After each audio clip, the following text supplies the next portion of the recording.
രണ്ട് وإما أن يدخرها له في الآخرة ദുആ ചെയ്യുകയാണ്, ഒരുപാട് ദുആ ചെയ്തു, എന്നിട്ടോ ഇവിടുന്ന് കിട്ടിയില്ല.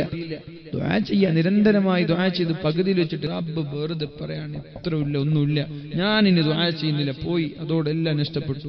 അതൊന്നുമല്ല, റബ്ബിനോട് ദുആ ചെയ്യാൻ. മഹാനായ സക്കരിയ നബി അലൈഹിസ്സലാം, അല്ലാഹുവിനോട് ദുആ ചെയ്തു, അല്ലാഹുവേ എനിക്കൊരു മകനെ തരണേ, അല്ലാഹ് എനിക്കൊരു മകനെ തരണേ റബ്ബേ. സക്കരിയ നബി അലൈഹിസ്സലാമിന്റെ പ്രാർത്ഥനയാണിത്. എത്ര കാലം ദുആ ചെയ്തെന്നറിയോ? അദ്ദേഹത്തിന് താടി രോമങ്ങളൊക്കെ നിരച്ചു വന്നു. അദ്ദേഹത്തിന്റെ ഭാര്യയ്ക്ക് പ്രസവിക്കൂല എന്ന് തന്നെ എല്ലാവരും ഉറപ്പിച്ച ഒരു സാഹചര്യം വരെ ദുആ ചെയ്തു. പ്രതീക്ഷയ്ക്ക് നഷ്ടപ്പെട്ടു, ഇനി താടിയൊക്കെ നിരച്ചു, ഞാൻ വൃദ്ധനായി, എന്റെ ഭാര്യയാണെങ്കിൽ ഇനി ഒരിക്കലും പ്രസവിക്കൂല. അങ്ങനെ ഒരു സാഹചര്യം വരുന്നത് വരെ മഹാനായ സക്കരിയ നബി അലൈഹിസ്സലാം ദുആ ചെയ്തു അല്ലാഹുവിനോട്. എന്താണ്? അങ്ങനെ അള്ളാഹുവിന്റെ പ്രതീക്ഷ കൈവിടിയാതെ വീണ്ടും വീണ്ടും വീണ്ടും ദുആ ചെയ്തപ്പോഴാണ് അല്ലാഹു സക്കരിയ നബി അലൈഹിസ്സലാമിനെ വിളിക്കുന്നത്. ആലോചിക്കണേ, മക്കൾ ഉണ്ടാകുന്ന കാര്യമാണിത്, മക്കളുണ്ടാകുന്ന കാര്യമാണ്. ചില ആളുകൾ 5 വർഷമായി കല്യാണം കഴിഞ്ഞിട്ട് മക്കളില്ല, 7 വർഷമായി, 10 വർഷമായി, 18 വർഷമായി മക്കളില്ല എന്നൊക്കെ പറയുന്ന ആളുകളുണ്ട്.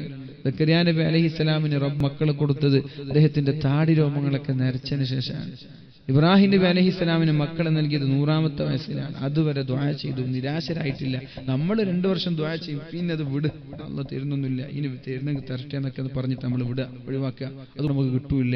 നമ്മൾ കിട്ടുമെന്നുള്ള പ്രതീക്ഷയിൽ റബ്ബിനോട് ആത്മാർത്ഥമായി ദുആ ചെയ്യാൻ തയ്യാറായാൽ അല്ലാഹുവിന് ഏത് സമയമാണെങ്കിലും തരാൻ ഒരു പ്രയാസമില്ല. അല്ലാഹു പറയുന്നുണ്ട്, കാഫ്ഹാ യാ ഐൻ സ്വാദ് ذكر رحمة ربك عبده زكريا إذ نادى ربه نداء خفيا قال رب إني وهن العظم مني واشتعل الرأس شيبا ولم أكن بدعائك رب شقيا.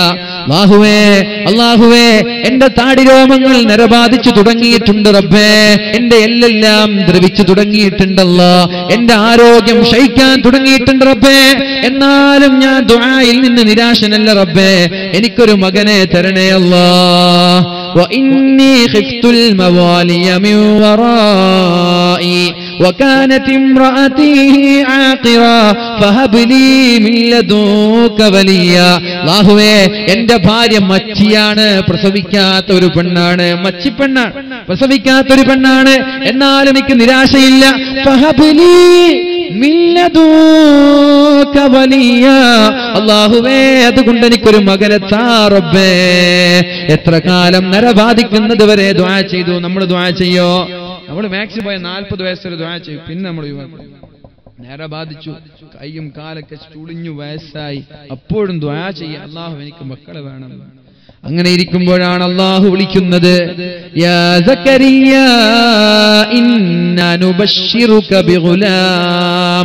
സക്കരിയ നബിയെ നിങ്ങൾ വിഷമിക്കേണ്ട, ഞാൻ നിങ്ങൾക്കൊരു മകനെ തരാം. ഇസ്മുഹു യഹ്യ, ആ മകന്റെ നാമമാണ് യഹ്യ എന്ന്. قال رب أنى يكون لي غلام وكانت امرأتي عاقرا. എങ്ങനെയാണ് റബ്ബേ എനിക്ക് മക്കൾ ഉണ്ടാവുന്നത്? എന്റെ ഭാര്യ പ്രസവിക്കാത്ത പെണ്ണല്ലേ, എങ്ങനെയാണ് റബ്ബേ എനിക്ക് മക്കൾ ഉണ്ടാകുന്നത്? വഖദ് ബലഗതു മിനൽ കിബരി അതിയ, ഞാൻ വാർദ്ധക്യത്തിന്റെ അങ്ങേയറ്റത്തേക്ക് എത്തിയിട്ടുണ്ട്, ഞാൻ വൃദ്ധനായി പിച്ചും പേയും പറയാൻ തുടങ്ങിയിട്ടുണ്ട്. എന്റെ ഭാര്യയാണെങ്കിൽ മച്ചിയാണ്. ഡോക്ടർമാർ പറഞ്ഞു നിനക്ക് മക്കൾ ഉണ്ടാവൂല അല്ലെ, ഡോക്ടർമാർ പറഞ്ഞു നിങ്ങൾക്ക് മക്കൾ ഉണ്ടാവാൻ സാധ്യതയില്ല, നിങ്ങൾ നിരാശരാവണ്ട, ഡോക്ടർമാരെ മക്കളെ തരുന്നത് റബ്ബാണ്. ആ ഒരു പ്രതീക്ഷ ഉണ്ടാകും. ഡോക്ടർമാർ പറഞ്ഞു, നോക്കി ടെസ്റ്റ് ചെയ്തു, ടെസ്റ്റ് ചെയ്തു, സാധ്യതയില്ല, നിങ്ങൾ നിരാശരാവണ്ട, ഡോക്ടർമാരല്ലേ ഈ മക്കളെ തരുന്നത് റബ്ബാണ്. സക്കരിയ നബിക്ക് വാർദ്ധക്യത്തിന് മക്കൾ കൊടുത്ത അല്ലാഹ്, ഇബ്രാഹിം നബിക്ക് 100ാമത്തെ വയസ്സിൽ മക്കൾ കൊടുത്ത അല്ലാഹ്. ദുആന്റെ ഫലാണത്. നമ്മൾ ദുആ ചെയ്യും. മക്കളുടെ കാര്യം മാത്രമല്ല, എന്ത് വേണം, നിങ്ങൾക്ക് ഒരു ഇന്നോ വേണോ, ദുആ ചെയ്യും റബ്ബിനോട്, ആത്മാർത്ഥമായി ദുആ ചെയ്യും, അല്ലാഹ് തരും ഇൻഷാ അല്ലാഹ്. അല്ലാഹു നൽകുമാറാവട്ടെ, അല്ലാഹു നൽകുമാറാവട്ടെ. വകാനത് ഇംറഅതി ആഖിറൻ വഖദ് ബലഗ്തു മിനൽ കിബരി അതിയ. അപ്പോൾ അല്ലാഹ് പറയാണ്, സക്കരിയ നബിയെ നിങ്ങൾ വിചാരിച്ച പോലെ എല്ലാ കാര്യങ്ങള്, ഖാല കദാലിക ഖാല റബ്ബുക ഹുവ അലയ്യ ഹയ്യിൻ. എനിക്കിത് വളരെ എളുപ്പമാണ്.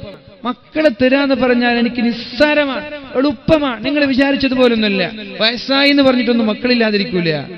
ഭാര്യ മച്ചി അതൊക്കെ ഡോക്ടർമാർ പറയല്ലേ. പടച്ച റബ്ബ് തീരുമാനിച്ച മക്കൾ തരാൻ പ്രയാസമുണ്ടോ?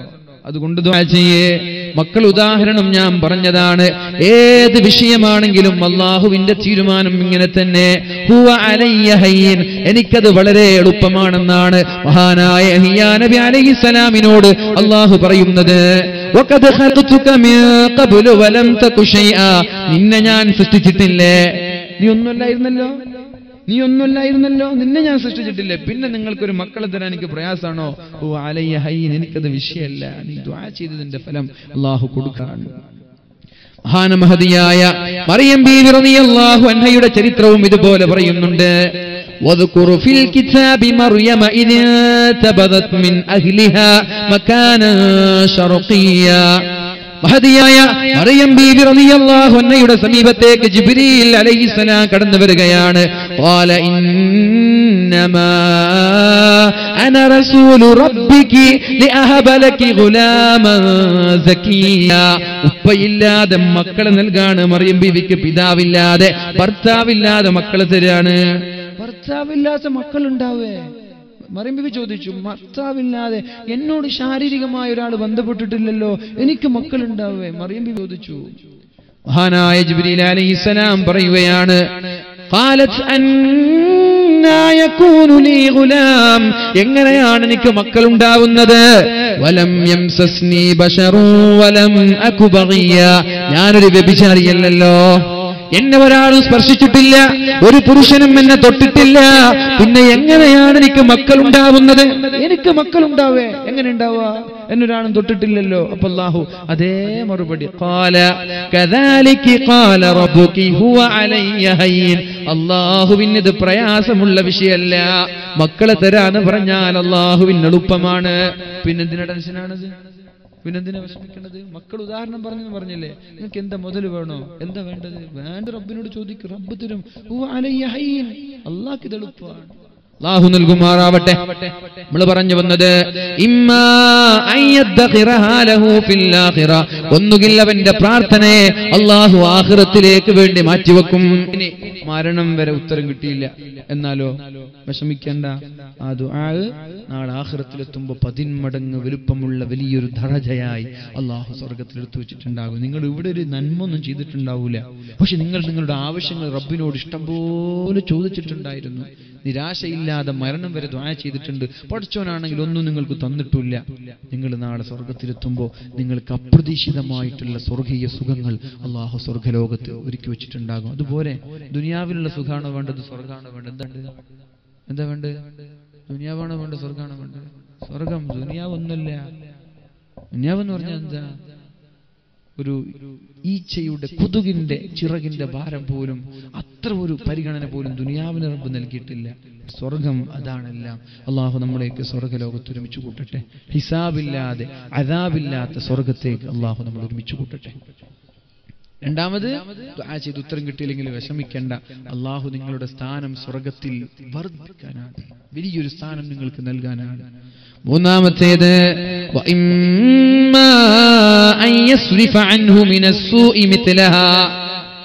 ഏതൊരു അപകടത്തിൽ നിന്നാണോ നിങ്ങൾ കാവൽ ചോദിക്കുന്നത് അതുപോലെയുള്ള അപകടം നിങ്ങൾക്ക് വരാതിരിക്കാൻ, ഒരുപക്ഷെ വേറെയും അപകടങ്ങൾ നിങ്ങൾ പ്രതീക്ഷിക്കാത്ത വഴിയിലൂടെ നിങ്ങൾ അള്ളാഹു ഉദ്ദേശിച്ചിട്ടുണ്ടാവാ.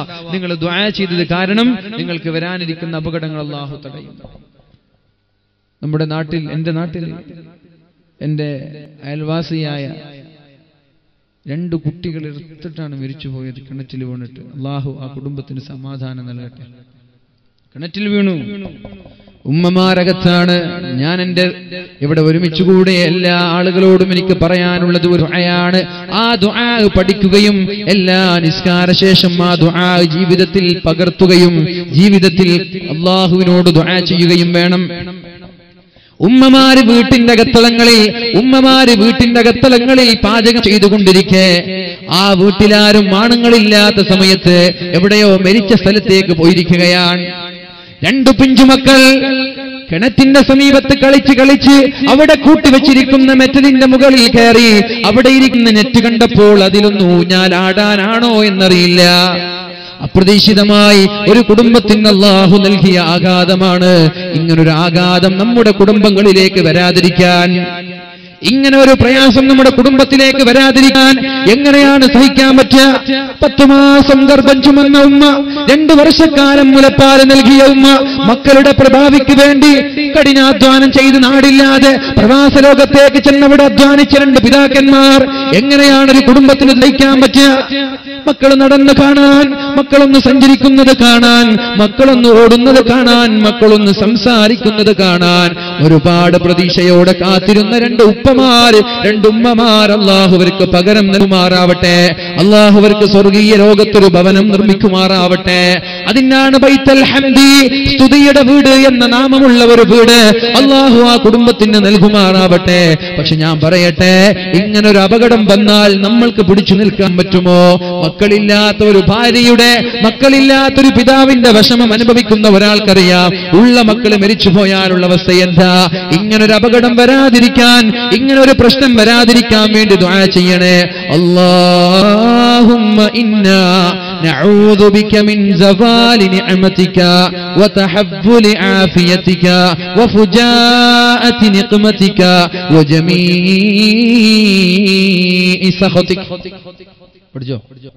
അല്ലാഹുമ്മ ഇന്നി അഊദു ബിക മിൻ സവാലി നിഅമതിക വതഹവ്വുലി ആഫിയതിക വഫുജാഅതി നിഖ്മതിക വജമീഇ സഖതിക. അല്ലാഹുമ്മ ഇന്നി അഊദു ബിക മിൻ സവാലി നിഅമതിക വതഹവ്വുലി ആഫിയതിക വഫുജാഅതി നിഖ്മതിക വജമീഇ സഖതിക. അല്ലാഹുവേ, അല്ലാഹുവേ, ഞാൻ നിന്നോട് കാവൽ തേടുകയാണ് റബ്ബേ. അല്ലാഹുമ്മ ഇന്നാ നഊദു ബിക, നിന്നോട് ഞങ്ങൾ കാവൽ തേടുകയാണല്ലോ. മിൻ സവാലി നിഅമതിക, നീ തന്ന നിഅമത്ത് നീ കൊണ്ടുപോവല്ലേ അല്ലാ. നീ തന്ന ജോലി നീ കൊണ്ടുപോവല്ലേ അല്ലാ. നീ തന്ന ശബ്ദം നീ കൊണ്ടുപോവല്ലേ അല്ലാ. നീ തന്ന ആരോഗ്യം നീ കൊണ്ടുപോവല്ലേ അല്ലാ. നീ തന്ന ബിസിനസ് നീ കൊണ്ടുപോവല്ലേ അല്ലാ. നീ തന്ന കാഴ്ചശക്തി കൊണ്ടുപോവല്ലേ അല്ലാ. നീ തന്ന മക്കളെ കൊണ്ടുപോവല്ലേ അല്ലാ. ഞങ്ങളുടെ മരണം വരെ നീ നിലനിർത്തണേ അല്ലാ.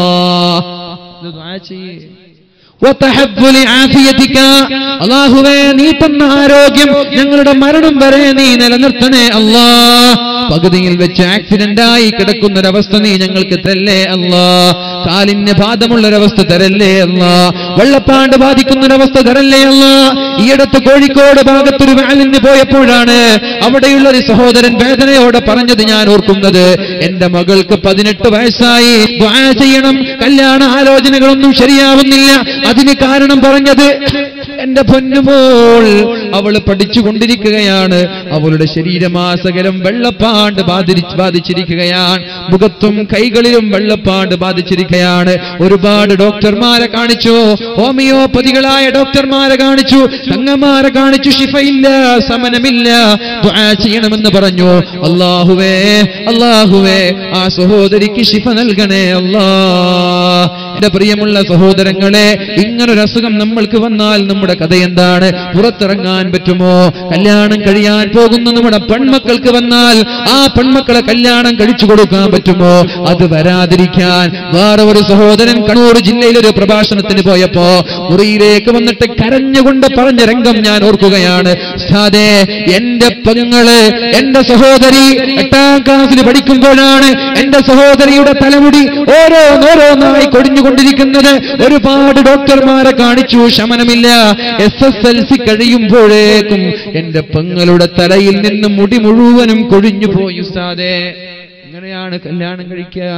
ഒരു പെണ്ണിന്റെ സൗന്ദര്യം മുടിയാണല്ലോ. അവർക്ക് മറച്ചു വെച്ച് കല്യാണം കഴിക്കാമെന്ന് പറഞ്ഞാൽ ഭർത്താവിന് ഇത് കാണാതിരിക്കുന്നൊരു വിഷയമല്ലല്ലോ. എന്താണ് ചെയ്യേണ്ടത്? ദുആ ചെയ്യണേ. ഇന്ന് എന്റെ പെങ്ങൾക്ക് 28 വയസ്സാണ്. എന്റെ പെങ്ങൾക്ക് 28 വയസ്സാണ്. അവളുടെ അനുജത്തിയുണ്ട്, ഡിഗ്രി പഠനം പൂർത്തിയാക്കി കല്യാണ ആലോചനകൾക്ക് കാത്തിരിക്കുന്നത്. പക്ഷേ ഈ 28-കാരിയായ എന്റെ മകൾ കല്യാണം കഴിക്കാതെ നിൽക്കുമ്പോ എങ്ങനെയാണ് ഈ 21-കാരിക്ക് കല്യാണം കഴിച്ചു കൊടുക്കുന്നത്? ഇങ്ങനെ ഒരു അപകടം നമ്മുടെ ജീവിതത്തിൽ വന്നാൽ നമ്മുടെ കഥ എന്താണ്? അതുകൊണ്ട് ദുആ ചെയ്യ്, അല്ലാഹുമ്മ ഇന്നി അഊദു ബിക മിൻ സവാലി നിഅമതിക. നീ തന്ന നിഅമത്ത് നീ തിരിച്ചെടുക്കല്ലേ അല്ലാ. ഗൾഫിൽ പോയാൽ അറിയാം, അബൂദാബിയിലും ദുബായിലുമുള്ള 100 കണക്കിന് ചെറുപ്പക്കാർ ജോലിയില്ലാതെ കഷ്ടപ്പെടുന്നത്, മാസങ്ങളായി ജോലിയില്ലാതെ മുറിയിൽ തന്നെ കിടക്കുന്നത്. ഇന്നലെ സൗദിയിൽ നിന്ന് എന്റെ ഒരു സുഹൃത്ത് വിളിക്കുകയുണ്ടായി. എന്നിട്ട് പറഞ്ഞു, ജോലിയുടെ കാര്യം വളരെ പ്രതിസന്ധിയിലാണ്, ദുആ ചെയ്യണമെന്ന്. വളരെ നല്ല ജോലി ഉണ്ടായിരുന്ന, 1 ലക്ഷത്തോളം സാലറി ഉണ്ടായിരുന്ന ഒരു ചെറുപ്പക്കാരൻ ഇന്നലെ വിളിച്ചു പറഞ്ഞു, വല്ലാത്ത കഷ്ടപ്പാടിലാണ്, ദുആ ചെയ്യണമെന്ന്. ഇങ്ങനൊരു അപകടം വന്നാൽ നമ്മുടെ അവസ്ഥ എന്താ നമ്മൾക്ക് ചെയ്യാൻ പറ്റുക? അതുകൊണ്ട് ദുആ ചെയ്യണേ, അപകടങ്ങൾ വരാതിരിക്കാൻ വേണ്ടി. അല്ലാഹുമ്മ ഇന്നി അഊദു ബിക മിൻ സവാലി നിഅമതിക. നീ തന്ന നിഅമത്ത് നീ തിരിച്ചു കൊണ്ടുപോകല്ലേ അല്ലാ. വതഹബ്ബുലി ആഫിയതിക. നീ തന്ന ആഫിയത്ത് നീ തിരിച്ചു കൊണ്ടുപോവല്ലേ അല്ലാ. എന്റെ മരണം വരെ ആഫിയത്ത് നൽകണേ അല്ലാ. വഫുജാഅതി നിഖമതിക. പെട്ടെന്നുള്ള അപകടങ്ങൾ നീ ഞങ്ങൾക്ക് നൽകല്ലേ അല്ലാ. പെട്ടെന്നുള്ള അപകടങ്ങളാണ് ആ ഒരു സഹോദരിക്ക് വെള്ളപ്പാണ്ട് വന്നത്. പെട്ടെന്നുള്ള അപകടമാണ് ആ ഒരു സഹോദരിയുടെ തലയിൽ നിന്ന് മുടി മുഴുവനും കൊഴിഞ്ഞു പോയത്. പെട്ടെന്നുള്ള അപകടമാണ് ഇന്നലെ ആദൂരിൽ വെച്ചൊരു ചെറുപ്പക്കാരൻ ബുള്ളറ്റിലൂടെ യാത്ര ചെയ്യുമ്പോൾ അറിയാതെ ഒരു ബസ്സുമായി ആക്സിഡന്റ് പറ്റി മരിച്ചുപോയത്. പെട്ടെന്നുള്ള ആക്സിഡന്റ് ആണ്. എന്തെങ്കിലും നമ്മുടെ ഷോപ്പുകൾക്കെതിരെ, നമ്മുടെ ബിസിനസ് സാമ്രാജ്യങ്ങൾക്കെതിരെ ഹുകൂമത്തിന്റെ ചില നിയമങ്ങൾ വരുന്നത്. മാനിൽ പോയപ്പോ ഒരു സഹോദരൻ പറഞ്ഞു, ഒരു ക്ലിനിക്ക് നടത്തുന്ന ഒരു സഹോദരനാണ്, എറണാകുളം ജില്ലയിലുള്ള. അയാൾ പറഞ്ഞു, നമ്മള് നല്ല ഉഷാറായി, എന്റെ ക്ലിനിക്ക് വളരെ ഉഷാറായി നല്ല ലാഭമുള്ളൊരു സമയത്താണ് പിന്നെ ഹുകൂമത്തിന്റെ ആളുകൾ വന്നിട്ട് നിങ്ങൾ അത് മാറ്റണം, ഇത് മാറ്റണം, ബിൽഡിംഗ് ഇവിടെ നിന്ന് മാറണമെന്ന് പറഞ്ഞത്. ഞാൻ ചോദിച്ചു എന്താ കാരണം? അപ്പൊ പറഞ്ഞു, ഇത് സൗകര്യം പോരാൻ. ഞാൻ പോയി നോക്കുമ്പോൾ നമ്മുടെ നാട്ടിലുള്ള ഏറ്റവും വലിയ ഹോസ്പിറ്റലിനേക്കാൾ സൗകര്യം ആ ക്ലിനിക്കിലുണ്ട്. പക്ഷെ അള്ളാന്റെ ഒരു പരീക്ഷണമാണ്. എന്നിട്ട് പറഞ്ഞു, നിങ്ങൾ ബിൽഡിംഗ് വേറെ മാറണം. ബിൽഡിംഗ് മാറാനാണെങ്കിൽ ഒരുപാട് ചെലവുണ്ട്. അദ്ദേഹം അവസാനം പറഞ്ഞു, ഞാൻ അപ്പുറത്തുള്ള ഫ്ലാറ്റും കൂടി കൂട്ടിച്ചേർത്തിട്ട് ചെയ്തോട്ടെ. സമ്മതം കൊടുത്തിട്ട് ഇതിലേക്ക് ചേർക്കാൻ വേണ്ടി ഇന്റീരിയർ വർക്കേഴ്സിനെ വിളിച്ചപ്പോൾ അവർ വരുന്നില്ല. അങ്ങനെ ഒരുപാട് പ്രതിസന്ധി. അള്ളാഹു എളുപ്പത്തിലാക്കി കൊടുക്കട്ടെ. അങ്ങനെ ഇഷ്ടംപോലെ 100 കണക്കിന് കഥകളുണ്ട്. ബിസിനസ്സിൽ പെട്ടെന്ന് തകർച്ചയുണ്ടാവുക, ആരോഗ്യം പെട്ടെന്ന് ക്ഷയിച്ചു പോവുക, പെട്ടെന്ന് തളർന്നു പോവുക. എൻ്റെ ഒരു സുഹൃത്ത് ശിഹാബുദ്ദീൻ ഹുദവി എന്നെക്കാൾ 2 വയസ്സ് പ്രായം